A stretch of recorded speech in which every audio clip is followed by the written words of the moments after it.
वास्तुशास्त्रानुसार ही 5 झाडे जर घरामध्ये लावलीत तर ती तुमचं नशीब बदलू शकतात। सगळ्यात पहिलं झाड आहे तुळस। तुळस हिला हरिप्रियाम असं म्हणलेलं आहे। विष्णूची प्रिय असणारी तुळस जर घरामध्ये असेल तर घरामधील वातावरण पूर्णतः पॉझिटिव्ह राहतं, नकारात्मक ऊर्जा आपल्या घरापासून दूर राहते। दुसरं झाड म्हणजे बांबूचं झाड। बांबू जर घरामध्ये आपण ठेवला असेल तर तो बांबू आपल्या घरामध्ये फायनान्शियल स्टेबिलिटी आणतो। तिसरं आहे ते म्हणजे मनी प्लांट।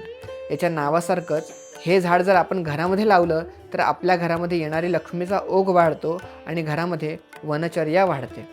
चौथं झाड म्हणजे शमीपत्र। शमीपत्र हे शनीला आणि प्रत्यक्ष महादेवांना प्रिय सांगितलेलं आहे। हे झाड जर घरामध्ये असेल तर या दोनही देवतांची कृपा आपल्यावरती राहते आणि शनीची वक्रदृष्टी आपल्या घरावरती कधीही पडत नाही। आणि सगळ्यात पाचवं आणि महत्त्वाचं झाड म्हणजे अशोक वृक्ष। जर तुमचा बंगला असेल, स्थावर प्रॉपर्टी असेल, जमिनीवरती बांधलेलं घर असेल तर तुम्ही नक्कीच आपल्या घराच्या समोर हे अशोक वृक्ष लावायला पाहिजे। अशोक वृक्ष जर आपल्या घरामध्ये असेल तर समाजातली प्रतिष्ठा, आपलं नाव हे भरपूर वाढतं। अशाच माहिती करता कैवल्य ज्योतिषला फॉलो करा। यापैकी कुठलं झाड तुम्ही घरी लावलेलं आहे हे आम्हाला कमेंट सेक्शनमध्ये नक्की कळवा। भेटूयात पुढच्या व्हिडिओमध्ये। नमो नमः।